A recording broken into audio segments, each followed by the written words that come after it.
In this episode, I have Sarah Forsythe, a clinical mental performance coach, joining me to discuss how to train the mind. Mental health in professional sports has been in the spotlight more than ever over the past few years. Athletes are now understanding the true value of optimizing their psyche, which can improve their physical performance. Sarah and I discuss the power of sports psychology and much more, including what the profession is all about, who can benefit from this type of service, and how to master the skill of being present. Hope you enjoy this one. The Prehab audio experience will teach you how to take control of your health through knowledge by optimizing performance, promoting longevity, and keeping your movement system in tune. Welcome to your host, the Prehab Guys.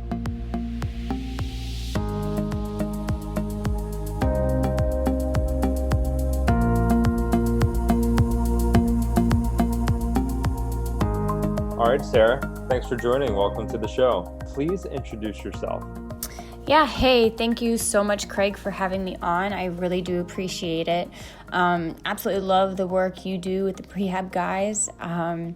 Pretty much show your Instagram to everyone, especially my athletes. You three have done such an amazing job of spreading the word on what prehab is and how people can use that type of information and research science, all of it differently. Very, very cool. It actually parallels with my work really well. So when people ask me what I do, because not a lot of people know what sports psychology is, I compare it with how an athletic trainer or strength and conditioning coach works with an athlete's physical challenges and barriers. I work with that mental side and what those differences are for each athlete. So any barriers or challenges they are facing mentally, I help them through that process. And I love it. It's such a passion for me. And like you said, my background started at Penn State, where I studied psychology. From there, I did my graduate work and kind of got a dual degree in both clinical psychology and sports psychology. However, my personal philosophy is that it's not just sport, it's not just for athletes, it's for everyone who performs. And I wholeheartedly believe that as humans, we perform in every aspect of life. So it's kind of like my mantra. Currently, right now, I'm practicing in Lincoln Park in Chicago as a licensed professional counselor and a mental performance coach. And I am heavily involved in the Association of Applied Sports Psychology, and I'm working towards a higher level of a clinical license right now. So getting that probably in April. Yeah, so I'm curious, even like when I introduce yourself, is it correct to call you a sports psychologist? And I'm sure even, we're around the holidays, so if you come home and you see family or friends, they're like, what do you title yourself as? What do you do? I'd love to hear how you pitch that. Absolutely. So specifically, sports psychologists have their PhD. That is a personal goal of mine. I do not currently have my PhD. So when I have conversations with individuals, I say that I do sports psychology, but my title is is a certified mental performance coach. Good So to know. there are some nuances there. People say sports psychologist, and just for conversation, they get what I do, and trying to break that psychologist down is it's a long conversation. Of course. Yeah. I mean, the same thing even happens with physical therapy. It's Absolutely. They come into the clinic. I have 2 new evals today, and people are going to ultimately ask, what do I do? When do I get my massage? And I'm like, okay, it's a little bit more than massage. Yeah. All right. So I'm curious, what ultimately led you to pursue this career field? Yeah, so my love of sports really started at an early age, growing up in my family, watching sports all weekend long, football.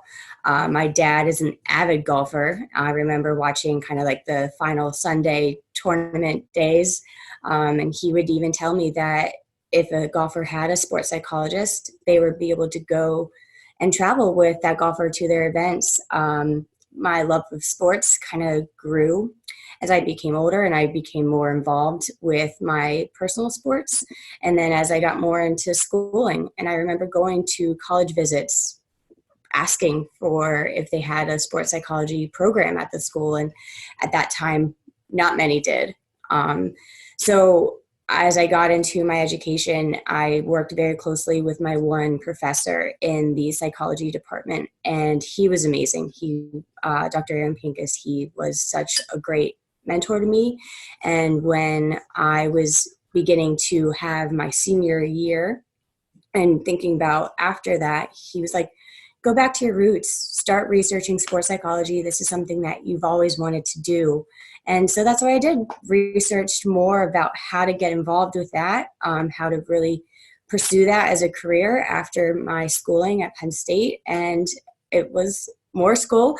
So figured out, okay, where do I want to do that schooling? Got into an awesome program at Adler University. It's a kind of a dual degree, which was clinical psychology as well as sports psychology and health psychology. Got that degree, and I'm working at a private practice right now in downtown Chicago. Nice. And can you give us a little bit more details in regards to the practice that you work in? Sort of like, what are the typical patients or clients that are rolling in? Feel free to share any highlights. Yeah, absolutely. So I'm part of a group practice, mainly clinical.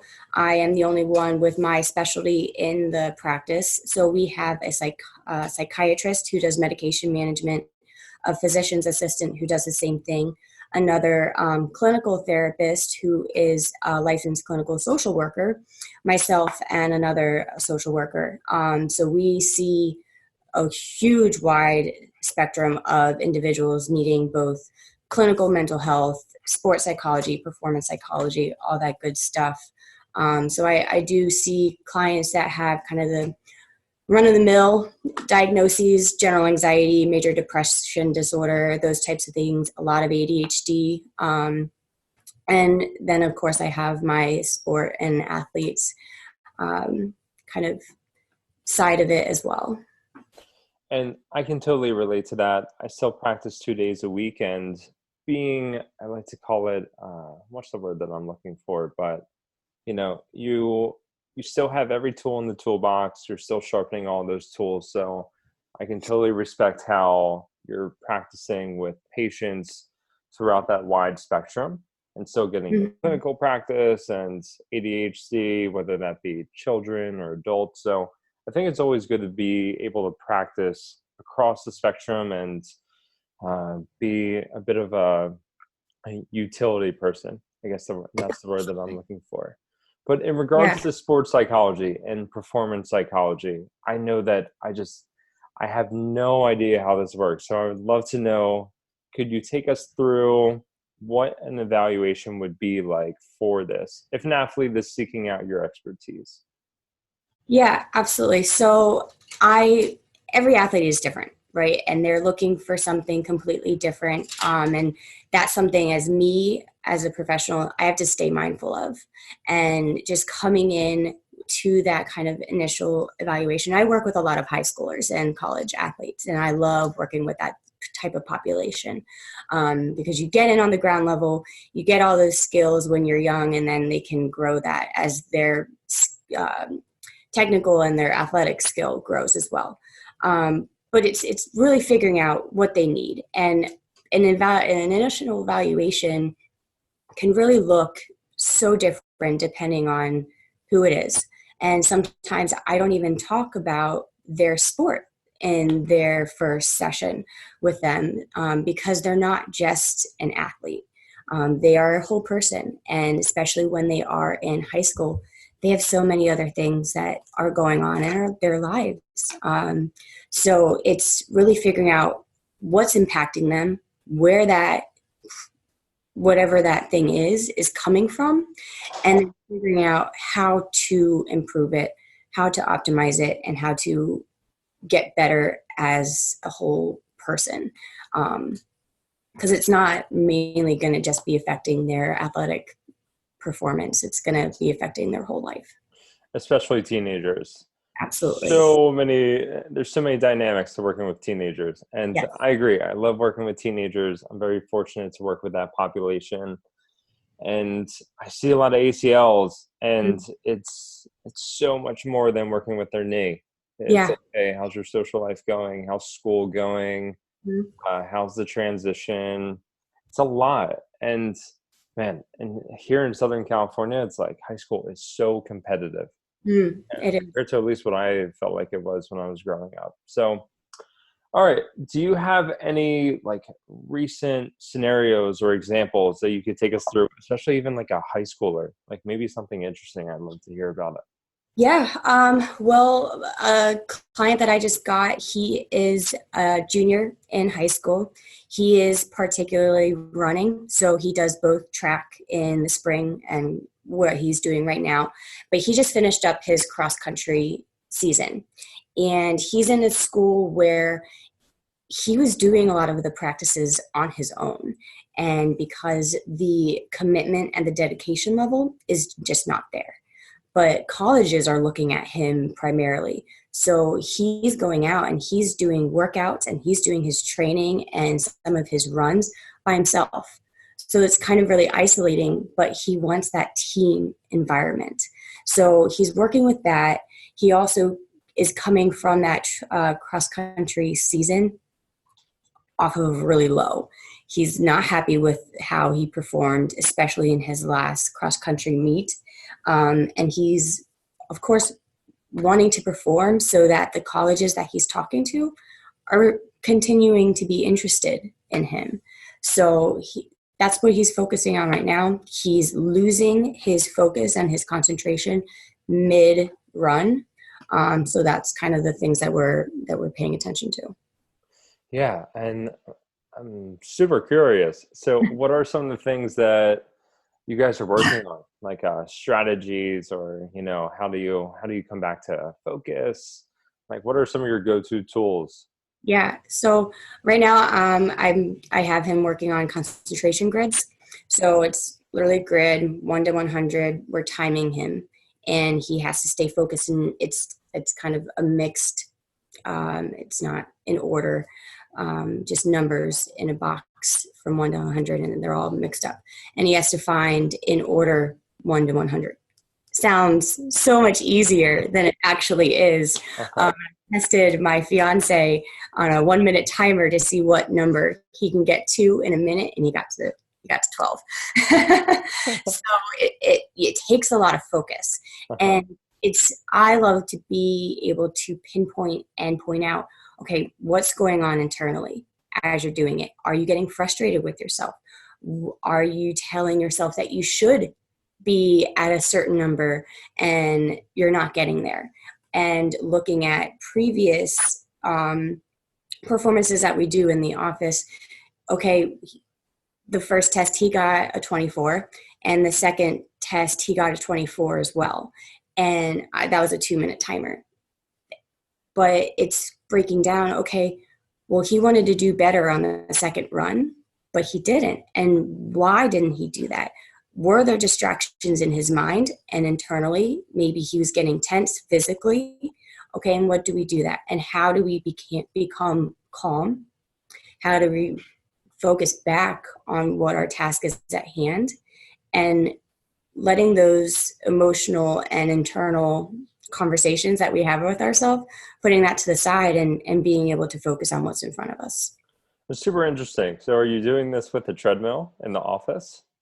Not a treadmill, just him focus, and he has hit the paper in front of him and he has to mark off the numbers. Okay. I was even taking it to the next level. Yeah, like, I mean, that's the treadmill and he's got to point stuff out or something.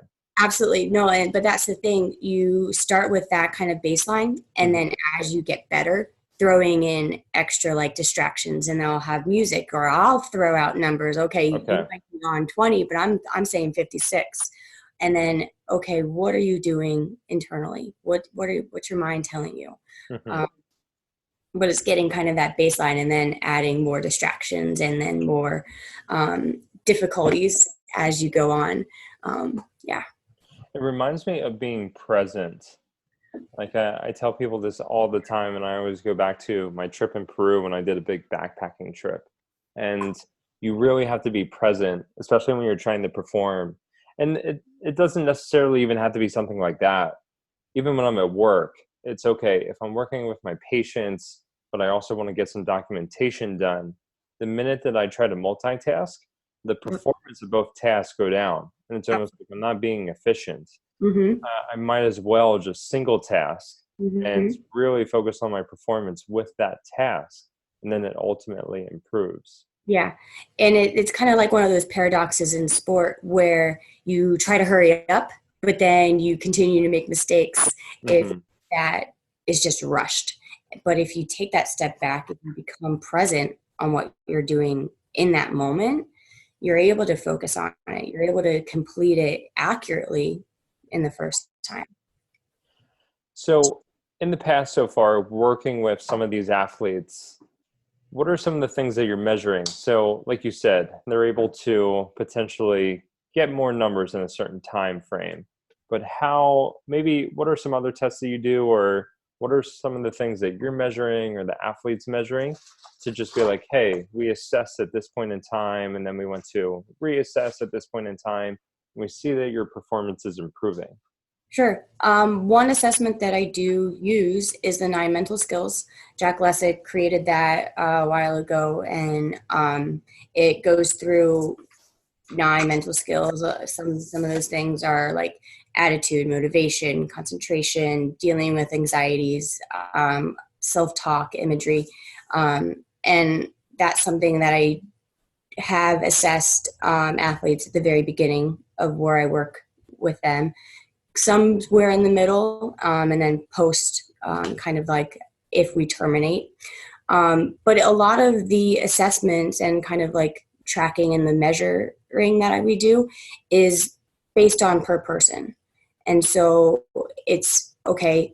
Initially, they come in, I gather a bunch of data and figure out what they need and what we need to work on. And then it's more of like setting expectations with them and then creating a plan with them using some of those SMART goals.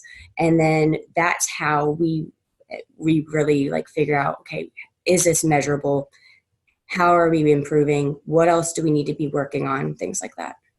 It totally makes sense what you bring up, that it's like I don't know if you phrase it exactly like this earlier, but yeah, like a mental health performance coach, Mm-hmm. because you're really helping people make a plan, set goals, Yep. teaching how to be accountable. Yeah. And more importantly, like, hey, okay, we're gonna assess this, and then we're gonna reassess it. And Mm-hmm. more often than not, I just think, it's human nature to be competitive with yourself. And okay, if you're going to write something down and you know that you have to review that down the road, you're going to want to do better at it. Absolutely. And that's why I encourage all of my athletes to keep a log of their practices. Okay, sure, you might be focusing on what you did physically, but also keeping a log of what you're feeling internally, mentally, and emotionally.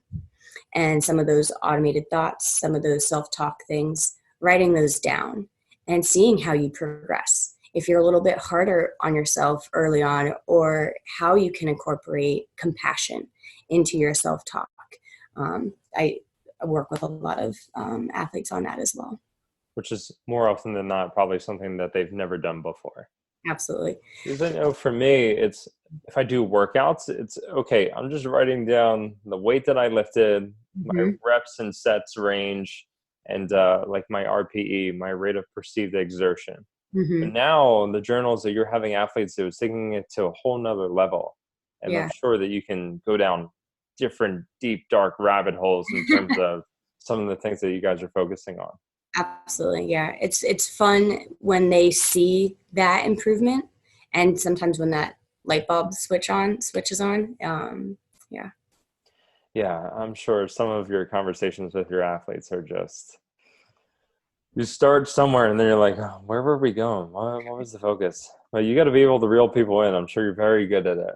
Yeah, it's fun to, and then holding them accountable because, well, you put this goal in front of yourself. Okay, Hmm. I'm pushing you and you might be pushing back, but then realigning and being like, this is what we decided upon. This is where you want to go, and these are the steps that you want to take and have to take in order to achieve that goal.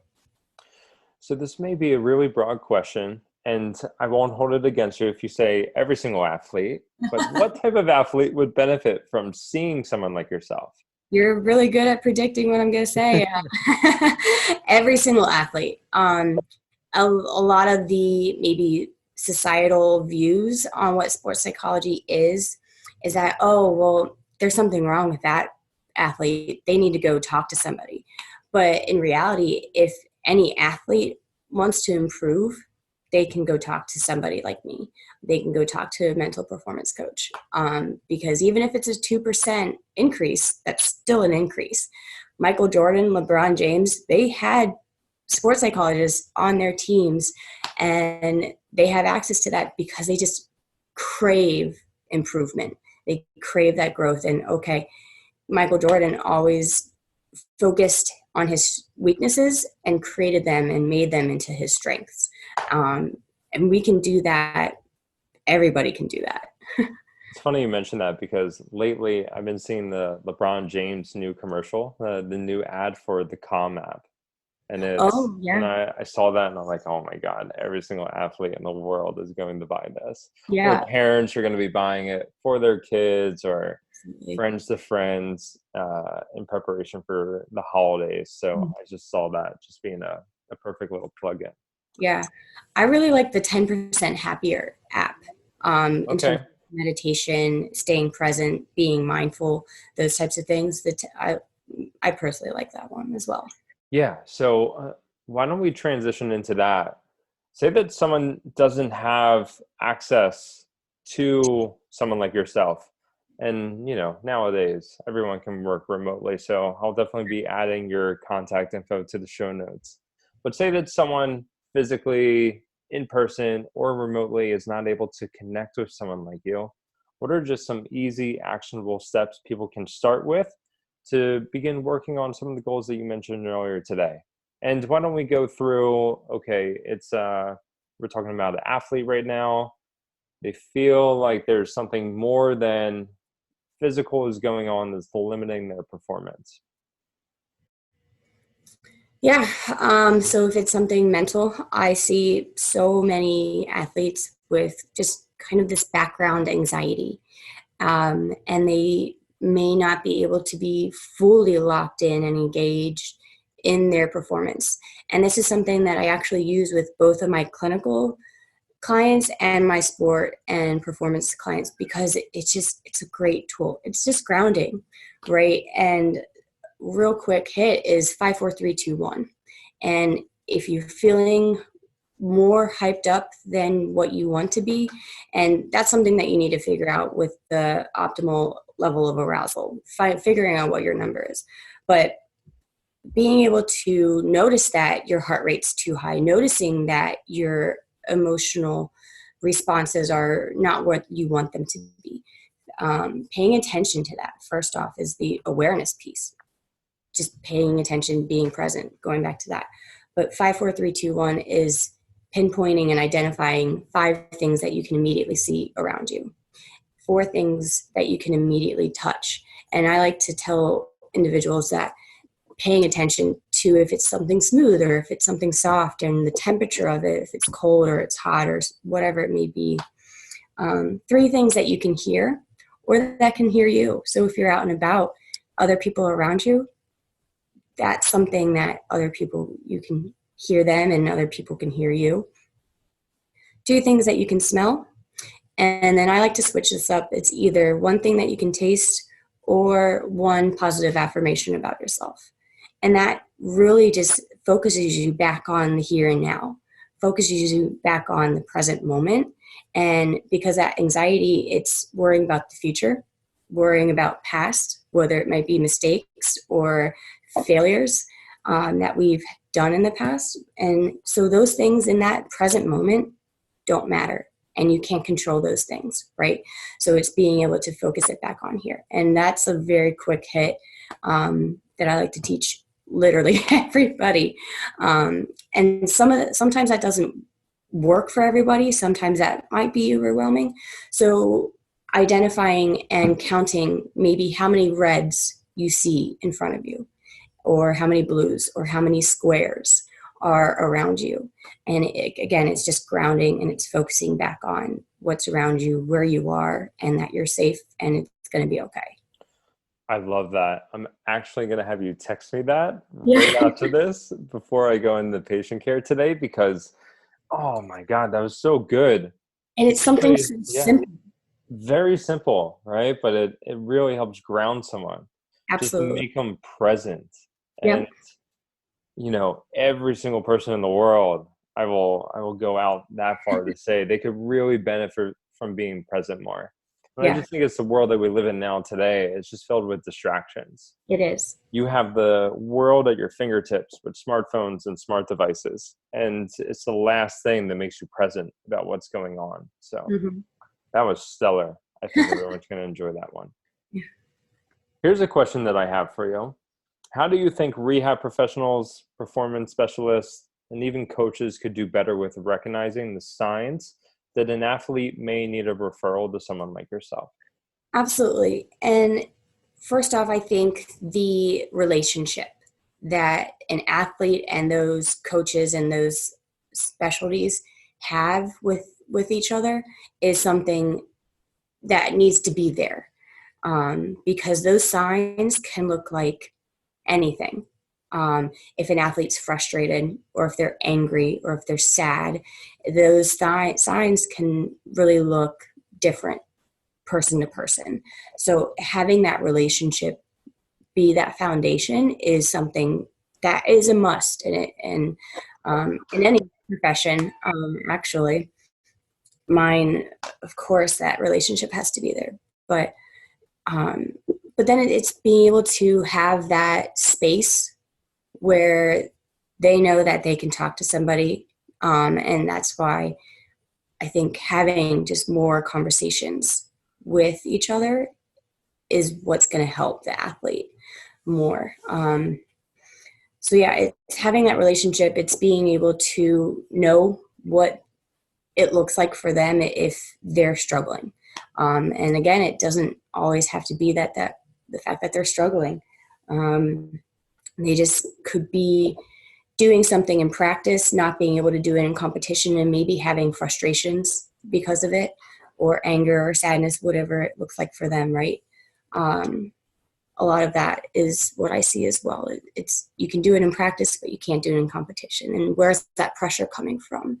And a lot of it's like, oh, it's coming from so-and-so, so-and-so, and so-and-so outside of them, but really the pressure's internal. We put that on ourselves. And it's always an interesting dynamic when it's teenagers, because now there's adults and there's parents that are involved in the conversation. And sometimes that can be the driving factor for the anxiety, or ultimately that may be the person that helps that athlete get help. So it's like a double-edged sword. Absolutely. Yeah. For sure. The trust thing is huge. And I find that, that's why I'm sure coaches are probably some of your best friends, because they know players, especially if they've been working with players for a long time, where they can see the changes in performance or maybe changes in behaviors. So. Yeah, absolutely.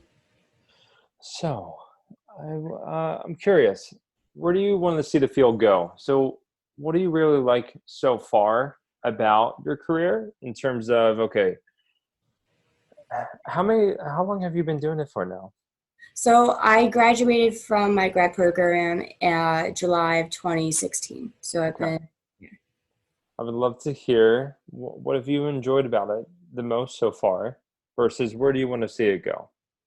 For sure. Personally, it's just been awesome, the amount of parents who are educating themselves, are doing the research, knowing that their son or their daughter might be wanting more, and they're listening, and they're doing their homework and figuring out, okay, I might not be able to best help my daughter or help my son, but someone else with the education and with the experience can.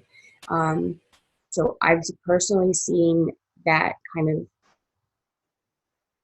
boom, for lack of a word, recently, and parents are reaching out to me, specifically in high school, because kids do put a lot of pressure on themselves.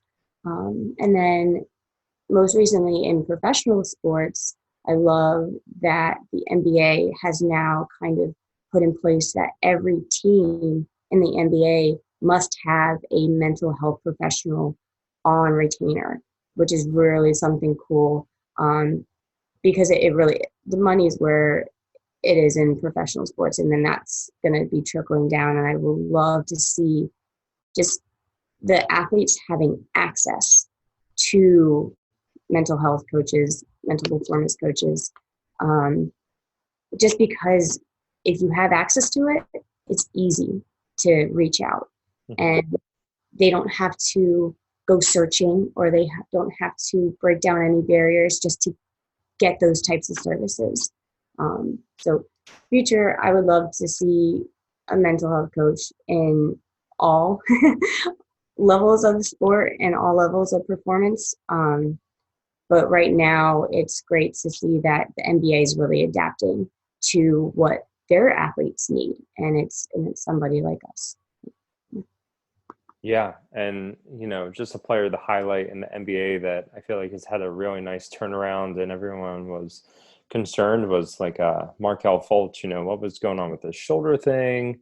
Mm-hmm. And one of my favorite quotes from a neurologist is that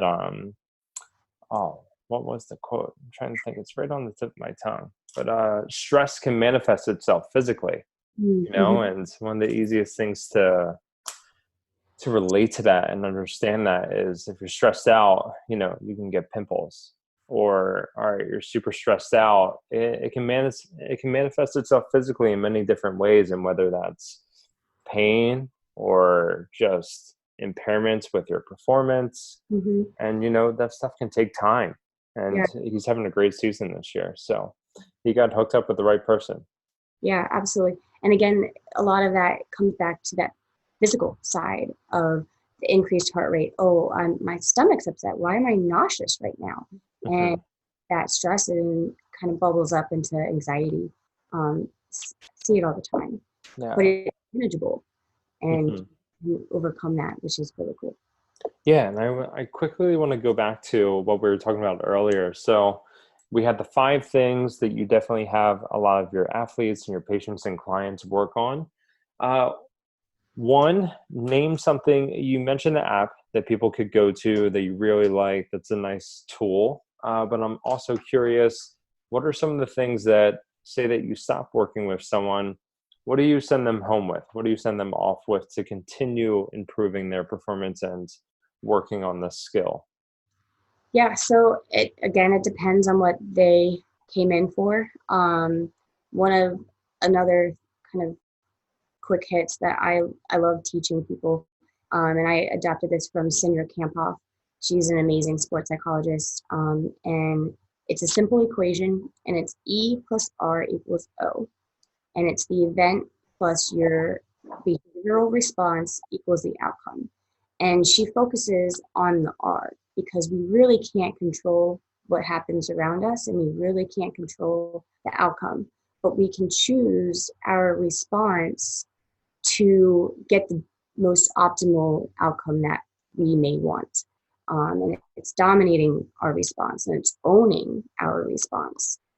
So giving that to everybody as well, having them work on that. And it comes back to that awareness piece, and it comes back to that mindful piece. And if someone can go home and not work with me anymore, but they continue to work on their self-awareness and their self-talk, and adding more compassion into those types of things, they are able to work on that and improve that for themselves long term.